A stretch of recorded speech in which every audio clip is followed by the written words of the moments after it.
What is the difference between surviving and thriving? Anyat nagdumaan ti tao nga surviving, ken tay tao nga thriving. Have you ever heard those words before? Sino kada kay tinakangag deta nga words ang kakabsat? Okay? Surviving and thriving. Surviving means matirang buhay. Kaya nga may kasabihang matirang matibay. Di ba? The strongest will survive.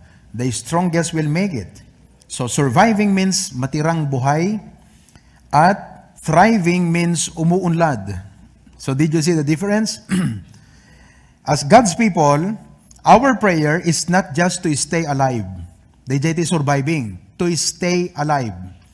Dayjay hangka dapat matay. Hangka dapat nga maaros. That is surviving. Okay? But our prayer is not just to stay alive. Sino kada kayo timayat nga stay alive? That's your prayer. You want to stay alive. Do you want to stay alive? Amen? Pero hang kumala nga di prayer tayo. But our prayer is to be fruitful in serving God. Don't just stay alive. Hanga dapat tibiyag mo kat makaraos lang. Iti problema ken kasapulan. No diket dapat tibiyag tayo kakabsat ket thriving. Which means umuunlad tayo, nagbubunga tayo sa ating paglilingkod sa Diyos. Amo yung makabless, di gito yung baga ni Apostol Pablo dito 2 Corinthians chapter 6 para ma-appreciate you, Jay, why did I start with that introduction, surviving and thriving? In 2 Corinthians chapter 6, verses 4 to 10, 2 Corinthians 6, 4 to 10, kuna ni Apostol Pablo, no, diket iti iso amin italekmi ti bagimi akas ministro ti Diyos, iti adu nga anos, ladladingit, pakasapsapulan, kenrigrigat. Sino, honestly, kada kayo, iti agpaspasar, iti dayto itang agundaway. Adu nga panaganos, adu nga ladladingit, adu nga pagkaskasapulan, adu nga rigrigat. Now watch, panakababaot, panakareprepet. Now, sino kada kayo ti makapadpadas di jayta? Wala. Riribok, banbannog, panagpuypuyat, ken saan na panpanangan. Anybody who has the same experience today? Abuyugen ti kinadalos, ti panakaamu ti nabayag a panagiturtured, ti kinamanagayat, babaen ti Espiritu Santo, babaen ti ayat apudno. Babaen ti sao ti kinapudno, babaen ti panakabilin ti Diyos, babaen ti kabal ti kinalinteg, iti makannawan, ken iti makatigid. Now, look at verse number 8. Babaen ti dayaw, ken ti panakaibabain. Babaen ti dakes adamag, ken ti naimbagadamag. Kakaslaman nagululbod, ngem napudno. Kaslang imbilang da kami nga ulbod, ngem napudno kami. That's what he was saying. Verse 9. Akas di amam mo, ngem na amuan unay. Akas nga ni matay, ket adto si bibiyag kami, surviving. Di ba? Hangkam nga natay. Akas madusdusa, ngem saan na mapapatay, surviving. Nakasurvive. Narepet, nababaot, nabatbato, ngem saan na natay, surviving. Verse 10. Kas naladingit, ngem magnanayo na siraragsak. Let me ask you, do you have that tonight? Kas naladingit, ngem magnanayo na siraragsak. As sorrowful, yet always rejoicing. That is thriving. Di mo na nga paset, surviving. Nakalasat kadagiti peggad nga mabalin nga pakatayan. Kas napanglaw, ngem pabaknangen mi dagiti adu. Can you imagine that? As poor yet making many rich. That is thriving. Napanglaw ngem adut pinarang ay mi. Napanglaw ngem adut na pabaknang mi. Wow, that is a thriving life. Kas awanan kami ti urayan niya, ngem kupikupan mi dagiti isu amin na bambanag. As, ano ko na di English, having nothing and yet possessing all things. Wow. What a life. Makabendisyon, di ngamin kakabsat. This should be our desire and prayer. Nga hantay laeng nga makaraos ti panagbiag. Hantay laeng nga detay agbiag nga maiwasan tay ti matay, hantay agbisbisin. No, that's not only the prayer of your life, but your desire and prayer should be, Lord, in my faith, in my life as a Christian, help me to be fruitful. Help me to be a thriving Christian in the aspect of my faith as a child of God. Let us pray. Bendisyonam Apo, dahito lesson mo itang arabi agserbi ko mga encouragement, karit, uno correction, no daman dagiti banag nga masapol nga korekon mi iti panunot ken biag mi Apo. Nanumu ka mamin, agkamali ka mamin, nakapoy ka mamin, ngem babaen ti parabor mo Apo Dios, nga nabuslon ken gapuken ka nga napudno nga amami, agbalay gikam iti panagbiag.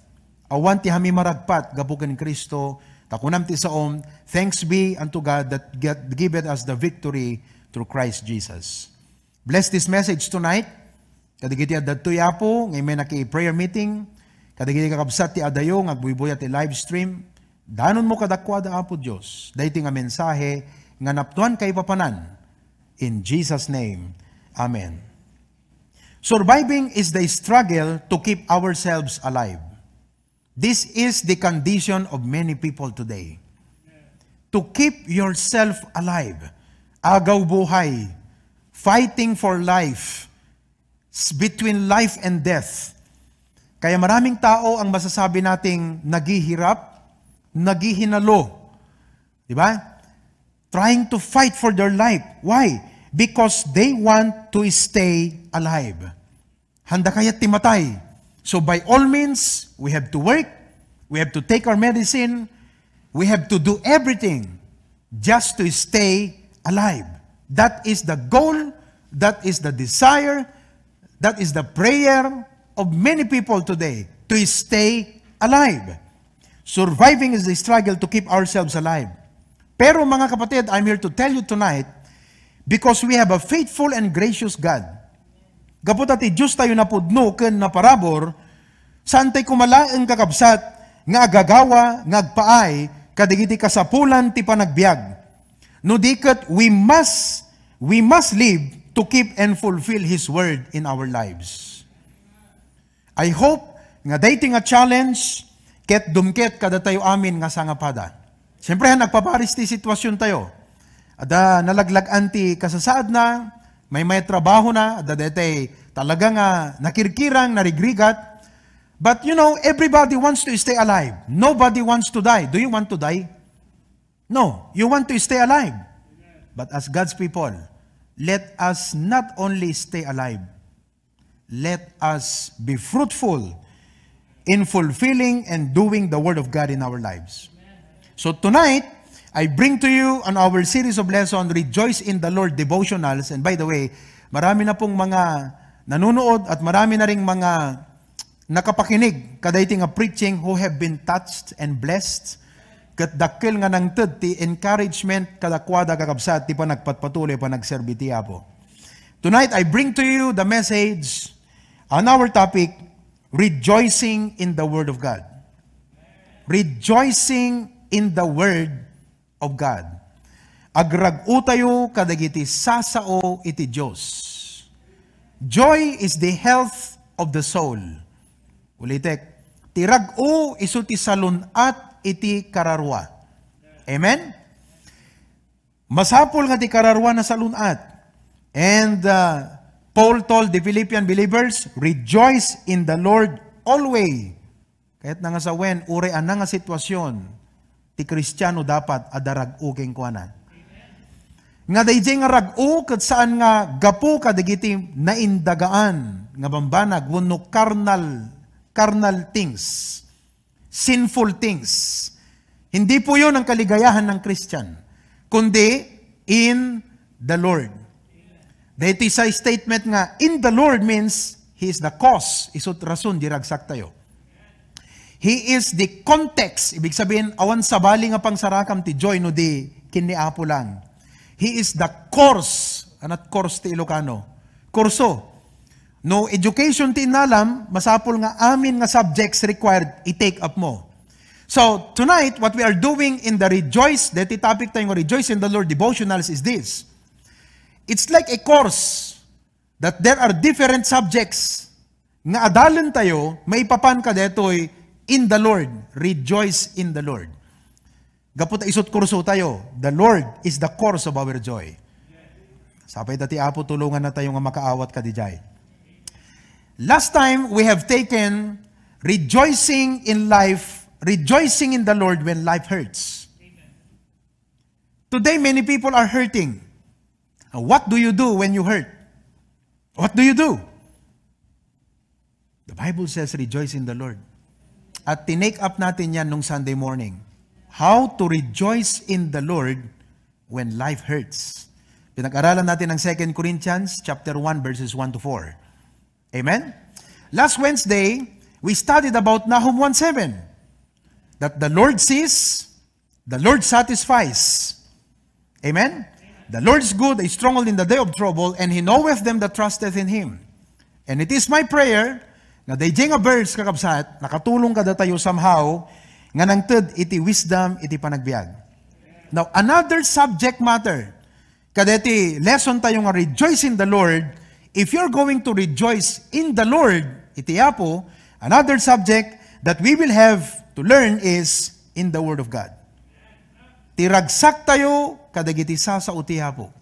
Well, adult books nga mabali mo nga basain. But as Christian, this is your course. This is where you rejoice. The psalmist David said in Psalms 119, 162, kastidi ko nana, I rejoice at thy word. Today, the most popular and most time is spent for people is no other else than Facebook. It's addictive. It's very addictive.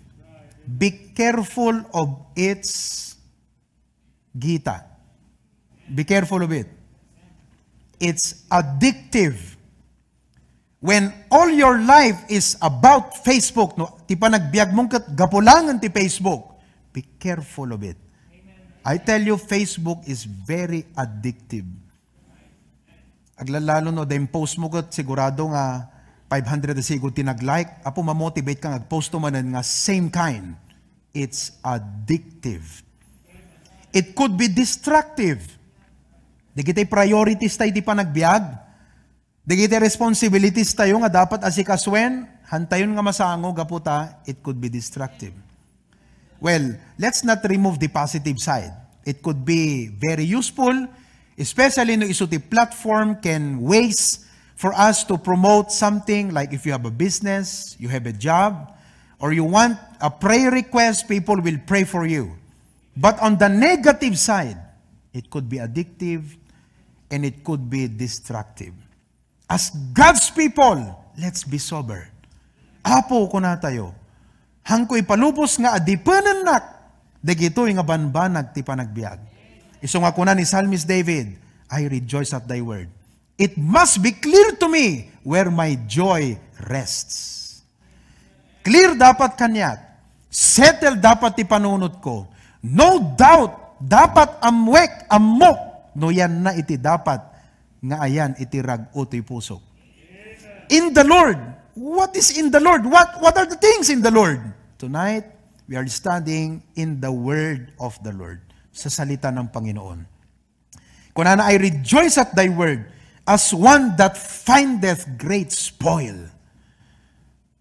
I mean, look, if I posted a picture on Facebook and I get 5,000 likes, now what do I get? Anong napala ko sa buhay? If I study the Bible, apply its word, what will I get? David said, as one that findeth great spoil. Young people, be sober. Iso nga dadigiti, doktok tayo, kat maladingitan nakta, di mo ikas kason ti daduma. Napat, mausar dat cellphone da no Facebook, ngam no pang doktok kat handa mausar ti cellphone. Mausar dati makikam-communicate ka, digiti friendship. Ngam no maipanggap ka, digiti meetings ka, di da mo mausar ti cellphone. Misplaced priorities. Be careful where your joy rests. Find out tell me the cause of your joy. Ibagam kanyak no anati reasons dagiti rag ti panagbiag. And I'll tell you the quality of joy you have. That's why the emphasis, the battle cry of this series of topic is Rejoice in the Lord. It's not just the word rejoice, it's in the Lord. Because adot mabali mo nga pangalan iti ragsak. Ngam ti battle cry dating nga message is in the Lord. Since tonight we are talking about rejoicing in the Word of God, it is important for us to realize important things, mga kapatid, tungkol sa salita ng Panginoon. Well, I cannot finish the whole outline. Mahaba ito. Alam nyo ba ang subject ng bibliology, study of the Bible, panagadal na may panggep ti Bible, 1 sem. So can I finish this in 130 minutes? No, definitely not. So we will take part 1, part after another part. How do you eat an elephant? One bite after the other. One bite and then another bite and then another bite. So ganun din ang gagawin natin. We'll take part 1 tonight. Rejoice in the Word of God. And I invite you into a very exciting topic on rejoicing in the Word of God. First of all, let me ask you a question. Ano ti maited ti wisdom can understanding ti biag ti maysa nga tao? That's a very good question. Ana ti maited ti wisdom can understanding ti biag ti maysa a tao?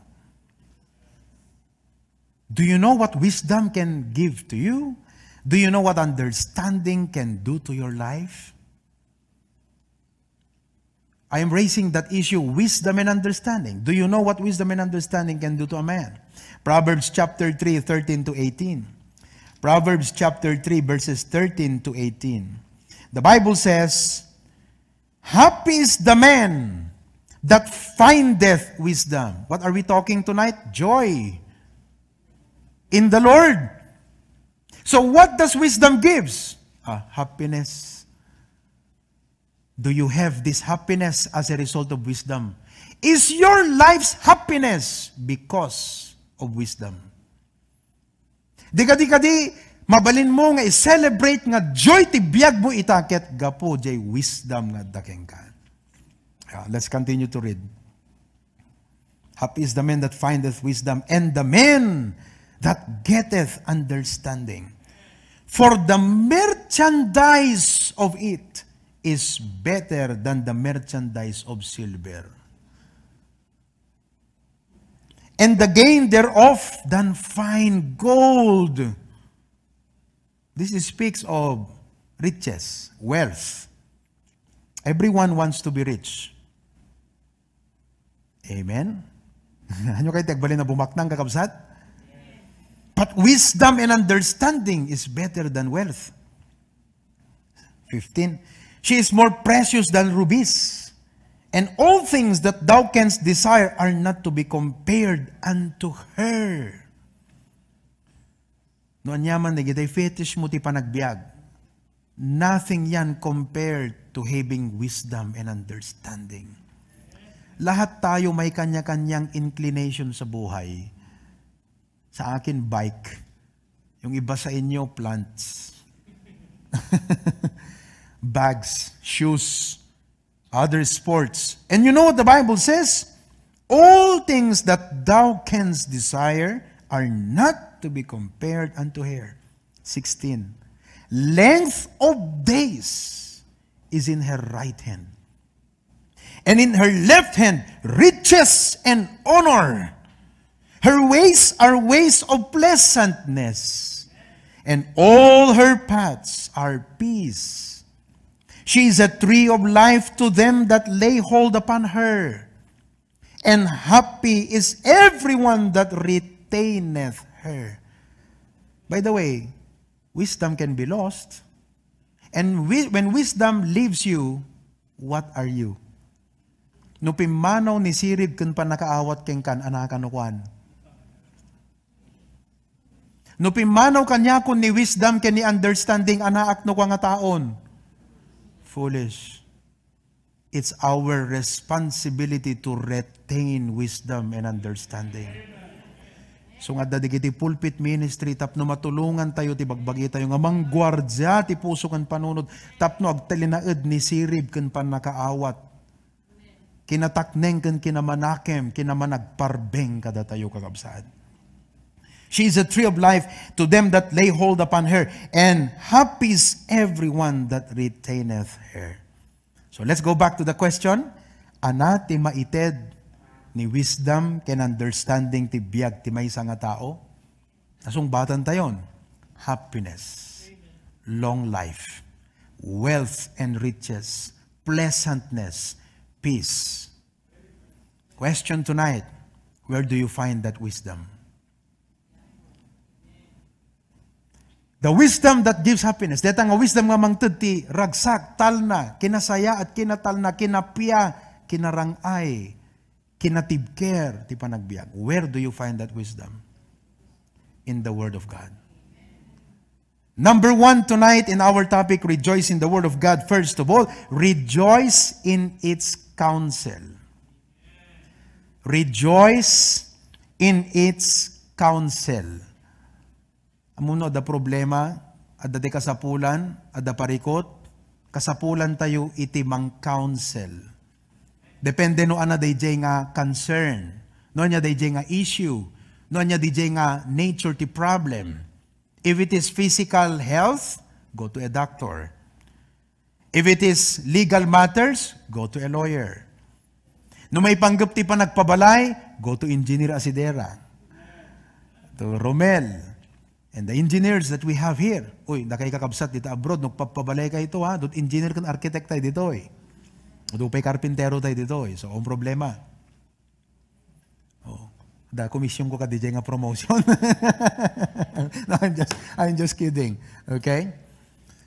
Whatever is your problem, you go to the person nga makamu kakabsat. Now, life in general, our counsel is the Word of God. Rejoice in its counsel. Nagmayat kakabsat nga tibasbasaam kat digito'y sasaw ti Apo.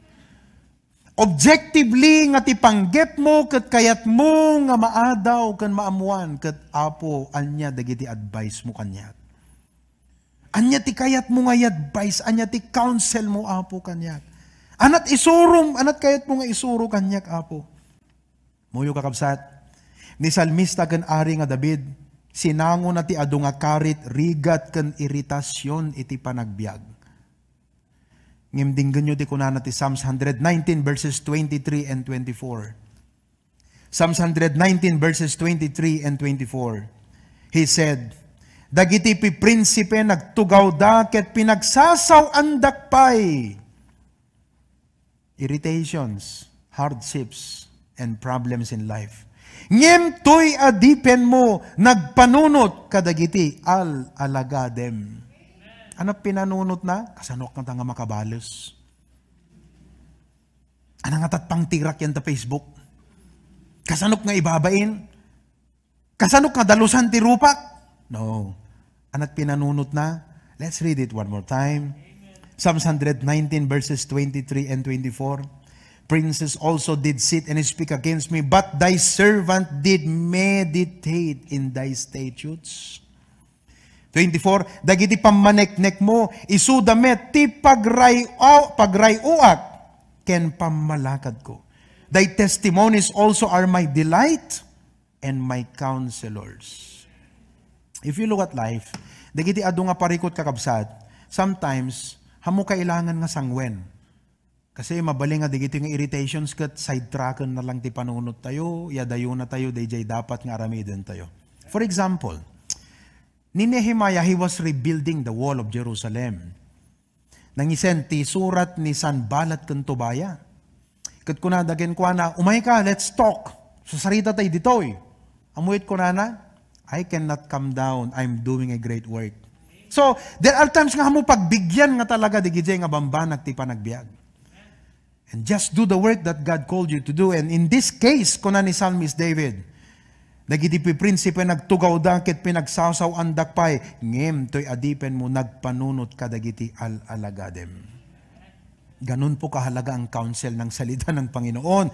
Ganun po ang rejoicing ng isang Christian in the Word of God. In Matthew chapter 4 verse number 4 it says that men shall not live by bread alone, but by every word that proceedeth out of the mouth of God. Dagiti sa uti apo ket isu ti kasayaatan. Nga mangted kada tayo ti advice may papan ti panangaramid tayo dagiti annungen tayo kakabsat itay daytoy agda mga biag. So tonight I invite you to open with me to 1 Kings chapter 17 and let's look to an example no kasano nga dati maysa nga adipen ti apo a prophet by the name of Elijah ket sinurot na dagiti sa uti apo iti panagbiag na. In 1 Kings chapter 17 verses 1 to 16. Now, the story na dito kakabsat kat kinonfront ni Elijah ni King Ahab. Kat kunana, naggapo, imbangan ni Apo Diyos, there will be no rain. Kunana. Idi kuang kunati Apo kun Elijah, inka ijay brook cherith. Di may isang kali. Ta ijay, umay to, dagiti bilit, ket umay daganto ikan ti kanem. Idi kuan kakabsat, dimteng ti kanito, nga dijay kali, ket awanen ti danum na. Di mo ten umay digiti bilit mangtud ti makan. And then God told to Elijah, inka di Zarephath, makitam to ti may sang widow. So we know the story. Almost everybody here in this room, amutay the story. But there are three things that I want to show you. Maipanggap ka that you rejoice in the counsel of the Word of God. The counsel of the Word of God. First of all, the Word of God gives letter A, direction. Adot tao kakabsat nga awan direksyon na nga nasaya at tibiyag ita. Di naamu ti aramiden na itibiyag na. Di naamu ti aramiden na iti kinaagtutubo na. You have the strength of your youth. You have the opportunities of your youth. You have the influence, but you don't know what to do with it. Ado digiti tao nga the opportunities na di pa nagbiagam di naamu ti aramiden na nga digiti yung opportunities. Adama digiti tao nga adut parikot kun problema na kat di na ammo mapulkukan no kasunod aramiden na kadigitoy. No direction. Adama digiti tao kakabsat nga han nakayatan ti maiturong. Uray kasarsaritam, uray bagbagaam, uray ilukibam ti sa uti apo, uray bisitam, uray karkararag mo, uray anat kukum, di nakayatan ti maiturong kakabsat. Kalati arig na kumagat no lugan. Ada sarili nan nga direksyon. Agaliglig ko nga di kamot ikurba. Nga di kamot nga i-right kat agara-right isuna. Naperdin kakabsat DJ napangawag mo no kwa. Something may nasira sa kanya. You're not turning it left, pero biglang ag-left, biglang ag-right. May sarili ng mundo, may sarili ng buhay. Awanan ti dalanan kakabsat ti panakaiturong. But I am just praying that Lord, that by God's grace tonight, ti puso tayo kakabsat kat receptive, responsive, kadigiti direksyon nga iturong ti sa utiapo kada tayo. Now why did I come up with the word direction? Look at verse number 2. And the word of the Lord came unto him. Anat imay kayong kuana? Many times the word of the Lord comes to us, saying, get thee hence and turn thee eastward and hide thyself by the brook Cherith that is before Jordan. So napan ni Elijah, ijay brook Cherith, kuna na beside Jordan, because of the word of the Lord. There was a direction. Saan nanggaling yung direction? The word of the Lord. Idi awanan ti danom ijay brook, hana umayin digiti bilit mangtud ti makan. In verse number 9. Verse number 9. And the word of the Lord came unto him. Amuyuhan lamang maminsan nga umay king kati sa utiapo. And most of the time the word of the Lord comes in your time of crisis. Everyone is going through a point of crisis today. Financially, emotionally, mentally, socially. You know, when a child, may isang anak, na may ibalbalay kat mas gusto na at barkada na, social crisis. Ano may makigimong kat mas gusto na at makibarbarkada ti lobong, social crisis. And of course, kadaklan nga crisis is spiritual crisis. The word of the Lord came. Amom no, daka iti crisis mo ti panagbiag ita, ti Apo agsarita ken ka. Dagiti sa una kakabsat, iso ti ipalagip na kada tayo. Ket babaan kada dagiti preaching, I hope you keep tuning in, kada kayo nga dati abroad to the live stream. Ti Apo isabot na king ka, di sa nga kasapulam, counsel. So, the word of the Lord came unto him, saying, Arise, get thee to Zarephath, which belongeth to Zidon, and dwell there. Behold, I've commanded the widow woman there to sustain thee. There is a direction. Nagsaya atin kakabsat, isong hangkay agap absent kadagiti gimong. Aglalalo no adda krisis nga pagdadaanam. Kada tayong mo't nga aware kada iti nga banag, iso nga dapat i-share tayo, digito yung live stream tayo. I-share yo the messenger. It's not just to become popular. We don't need popularity. We want opportunity to share the word of God. Ako maghanap mo ti popularity. Ngam ije opportunity nga may kasabati sa utiapo adu nga biag ti mablesan. And I would like to thank all of you for sharing the word of God, helping nga di sa utiapo kakabsat ket adu dagiti masabet gaputa iti agdama ket agpaspasar da iti krisis ti panagbiag. We praise God for that. So there was a direction. Now what do you do with that direction? The second thing I want you to see tonight in the counsel of the Word of God is submission. Submission. Look at verse number 5. So he went and did, the Bible says, according unto the word of the Lord. Napan, nagturong, ket inaramid na kasmayan nurut iti sao iti Apo. Amen? So, positive je response na kada ije counsel ti Apo. Ije direction ti Apo. After this episode, the brook dried, no more birds coming to feed or to give him food.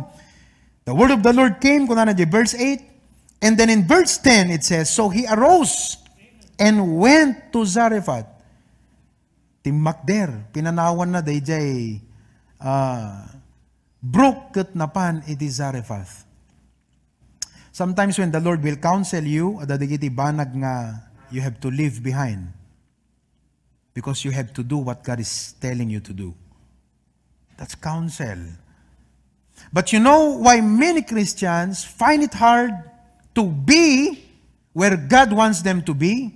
Because they don't want to live where they are not supposed to be. Di damog kayat ngamin nga panawan, DJ, lugar nga dapat handa nga ijay. Tapnon ko maaddada ka DJ, kayat ti Apo nga pagplastaran iti panagbiagdan. Submission is the answer. Obedience. Nga ma-overcome tayo kakabsat, DJ hard-headedness tayo. DJ stubbornness. DJ self-will tayo kakabsat. Ket kaya tayo nga mapagbaligyan. Your greatest enemy is yourself. Ket once nga na-defeat tayo, DJ self-will tayo ket napagbigyan tayo ti Apo. What a victory. To celebrate, di pa nagtulnog tayo kadagiti sasaw iti Apo. So there was submission. And then finally, anat makita tayo kakabsat, there was provision. There was provision. Nakita ka na-experience ni Elijah kakabsat, ti blessing iti Apo. Look at verse number 4. And it shall be that thou shalt drink of the brook, and I have commanded the ravens to feed thee there. So he went and did according unto the word of the Lord. For he went and dwelt by the brook Cherith that is before Jordan. 6. And the ravens brought him bread and flesh in the morning, and bread and flesh in the evening. Nakadayet ni Elijah kakabsat aya. Hana Pilipino. Mamindwa lang ang mga agmalem. Okay? And he drank of the brook. Wow, di ubog, ti pagininuman na kakabsat. Fresh mineral water. Kat nakaimas digiti umaiyag, kata flesh and bread kunana. No pagtaktakawan digiti nga uwak kakabsat. Digiti nga flesh and bread. But hangkuman experience ni Elijah, dayti nga miracle iti biyag na. No haan na nga nangeg ti counsel ti Apo. Kan uray nangeg na kuma di counsel ti Apo. No di na sinurot nga napan ijay dapat nga ayan na kakabsat. Ano ko man experience day nga kinaimbag ti Apo. Ti kinaimbag ti Apo idano naging kati sa una, kat mariknam ti fullness ti kinaimbag day nga counsel. You will truly rejoice in that counsel when you obey, when you submit, kaday nga counsel iti Apo king ka. Iso nga ti saludsod iti day nga rabi kasanot kalukay ti puso tayong agtulnog iti Apo. Kat no nairot, anat kasapulan nga rimyenta, tapno malukayan, deda nga pusom, iti panagtulnog, iti sao, iti Apo. Amen? And then, again, awanen digiti bilit nga umay, the ravens are not coming, awan metten di ubog, na nag-dry, na Ilocano dryan? Na makaanan kakabsat. Awanen, tirumuar nga danom, kadi di ubog. Alright? Naibus na siguro ay, dali nga uminom. So, binilin ti Apo, go to Zarephath. And he obeyed. Look at verse number 14 to 16. Amuyo tinablessan lang ni Elijah. Pati jay widow. Nga nagtulnog ka dahito nga propeta na bless. Ti insight na dahito kakabsat kat kastoy. Amom no si kakat agtulnog ka ti Apo. Saan to lang nga sika iti mablesan. Pati digiti tattao nga nakakonekti biyag mo mairaman iti pamendisyon ti Apo because of your obedience. On the other hand, panunutem no kasanot kinasukir, kinasweng iti puso tayo ti Apo. Digiti tattao nga nakakonek kada tayo, mairaman dan tumot kaday nga kinasukir, ken panagsweng tayo kadigiti sasaw ti Apo. Namantay pilyan di negative. I encourage you tonight on the positive side, like what Elijah did. Because of his obedience to the Lord, and by the way, in my research, I saw that from Brook Cherith to Zarephath is almost 500 kilometers. Umpay, bisikleta idi. So nga nagnagkakabsat. And along the way, most likely, mabaling adada digiti temptations. Mabaling adada digiti makamamugot ko na dagat, uy, ni prophet, may kamangan ditoy. Anak ko na. No, hanga sikat imbagati Apo nga mangpakanganyak ado jay Zarephath. Speaking about waiting for God's will, there are many temptations along the way. But if you will wait patiently and determine ngano anya jay pagayatan ti Apo, isuti surutem, you make that resolve in your heart, no temptation can overcome you. So, nagturong iji Zarephath kakabsat. Idikwan, kunana ka DJ widow, pakanenak kunana di ngamin. Kat kuna deti widow king kuana, maawan may sa abibingkat, no saan laeng asang karakem, abella ay itiputik. Kensang kabasit alana iti burnay. Kaya to'y siyak ng pidutak kadigiti duwang nga ruting. Tapno inak ket isu ti isaganak kumaamay paay kanyak ken ti anak ko. Tapno isu kanen mi ket matay kamin. Krisis din siya. Ngem gapu ti obedience daytoy nga adipen ti Apo. Pati dayjay tao nga krisis na blesan. Napan na dinaanon Ket ni Elias kinunana ken kuana, di ka agbuteng. Inka ket aramidem ti kas kinunam, ngem iyaramidan nak nga umuna ti sang kabasit abibing ka, ket iyeg mo kanyak, ket into numalpas mga ramid ka iti maipaay ken ka, ken maipaay ti anak mo. At dati challenge Kasi dati bagbaga dati widow ket last meal dayto yen. Ket ti kuna ni Elijah, lutwem itid mo kanyak deta. Agluto kan to ulit. Parang iniisip ng babae, no itid ko dito nga lutwek, awano, ang pangalak ti lutwek. It also takes faith, ano? Kat siyempre, di ka sarsarita na adipon ti Apo.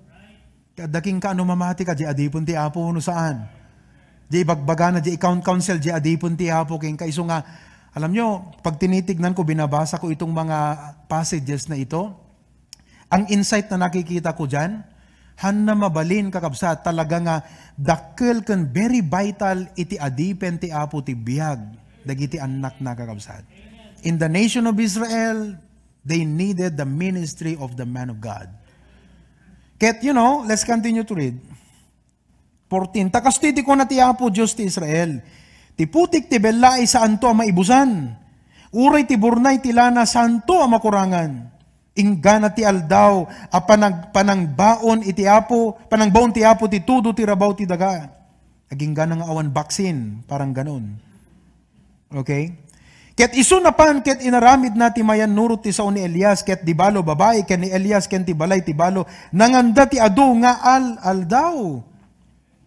Ti putik ti bela, isaan nga naibusan, uray ti burnay ti lana, saan na nakurangan, amayan nurot iti sao, iti Apo. Iso asinauna, ti pan nakaaramat ni Elias. What a blessing. There was provision. Dating anak ti Apo kakabsat, ijay sa uti Apo, iti pang namnamaan tayo, kas panagtulnog tayo, the Lord shall provide, supply our need, according to His riches in glory. The amazing thing kanyak kadeti kakabsat, nga something I would like to highlight also.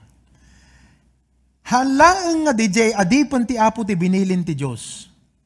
No diket uray DJ provision, binilin ti Apo. Meaning, it's not our duty to worry about the provision. Our duty, ti problema tayo, di panagtulnog tayo di bagbaga ti Apo. Okay? Why? Because again, if you look, mga kapatid, tignan po ninyo dito sa sinabi ng Panginoon. Verse 4, and it shall be that thou shalt drink of the brook, and I have commanded the ravens to feed thee there. Binilin ko, dagiti uwak, tataraunan daga sadyay. Amoy ti raven in the Bible is a symbol of uncleanness. Raven, jay binaon ni Noah nga na nagsubli. Di nga may nga usat? They dubbed din nagsubli, ng jay raven na nagsubli. It's a symbol of hana mapagtalkan, uncertain. And everything in this world is uncertain. Everything in this world before God is unclean. But you know what? Tapno lang i-bless na kay Tiapo, He can use anything to bless your life. The raven! Kat mabalimon to nga ibaga nga, kita man lang aya, jak expectaran ng isot inusar Tiapo nga bang bless tibiyag ko. Isot raven. But He commands the raven. And then, kakabsat ka, dito may ipanggep ka, dito, widow of Zarephath, verse 9, arise, get thee to Zarephath, which belongeth to Sidon, and dwell there. Behold, I have commanded a widow woman there to sustain thee. Bilinag to, di nga babae, tapno ti kasta, isut mang sustain ken ka. Oh, I praise the Lord. This ministry is being blessed by God because of God's command to people.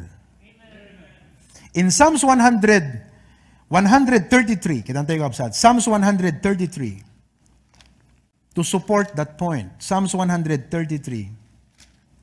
praise the Lord, verse number 3, kunana jay, as the dew of Hermon, and as the dew that descended upon the mountains of Zion, for there the Lord commanded the blessing, even life forevermore.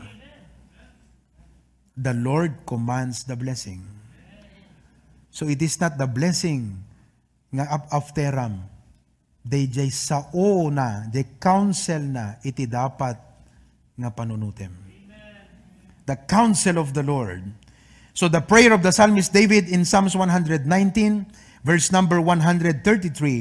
Psalms 119, verse number 133. Anong prayer niya? Order my steps in thy word, and let not any iniquity have dominion over me.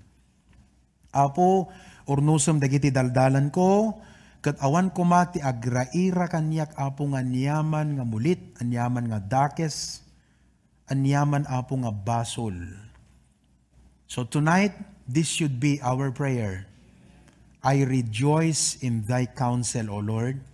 Hangko mga agari kanyak, iti nainlasagan, ti anyaman nga dakes, ti anyaman nga basol, ti anyaman nga kinaistabon, anyaman nga negatibo, anyaman nga madiapo.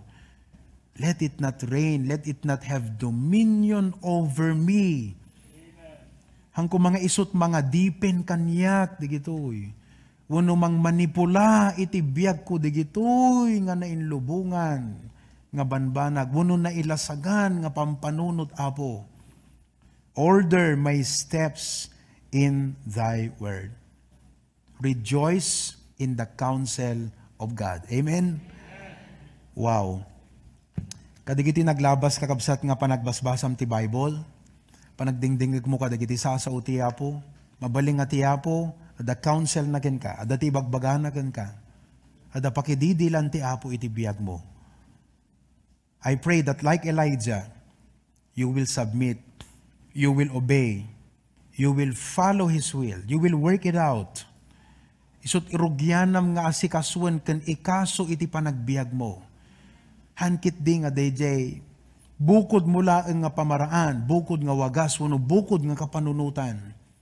Tinggem, di kiti counsel ti Apo king ka. Basaam ti Biblia tapno maamuam, kat madaan ka iti wisdom and understanding. Maipapan ti panagbiag, madaan ka ti direksyon, and you will find God's blessing in your life. Nagragsak ti agtulnog ti Apo, nagragsak pa iti umawat ka digiti blessings, man, rejoice in the counsel of God. And all of God's people say, Lord, thank you for your word tonight. Awang pangisukatan mi Apo, nang runa digiti counsel mo kada kami, ta isudat mangted ti wisdom, understanding, iti panagbiag mi Apo Diyos. Ado digiti sa mi maawatan ti panagbiag. Ngem kayat mi nga digiti sa maawatan mi ida. Nalawag nga makita mi Apo, dagiti pagayatam. Kat no adaman daldalan mi ita, dadaman turturong ti panunot ken biag mi ita Apo Diyos. Nga maisupadi wano mayadayo kadagiti pamagbagam, ken dagiti paganurutam Apo kada kami. Dawaten mi Apo Diyos. Nga umuna ti amin, tulungan na kami nga makaamiris. Kat ti may kadwa, hang kumaagari kada kami, ti kinasweng. Saan kuma nga agraira kada kami Apo Diyos, ti kinatangken ti ulo. No di kat ti puso may sipa pa kumbaba kuma, nga mangsurot, mangtulnog, kadagito nga pagayatam. Thank you, Lord, for this message tonight. What a challenge and inspiration for us to read the Bible more and to obey your will in our lives. In Christ's name we pray. Amen.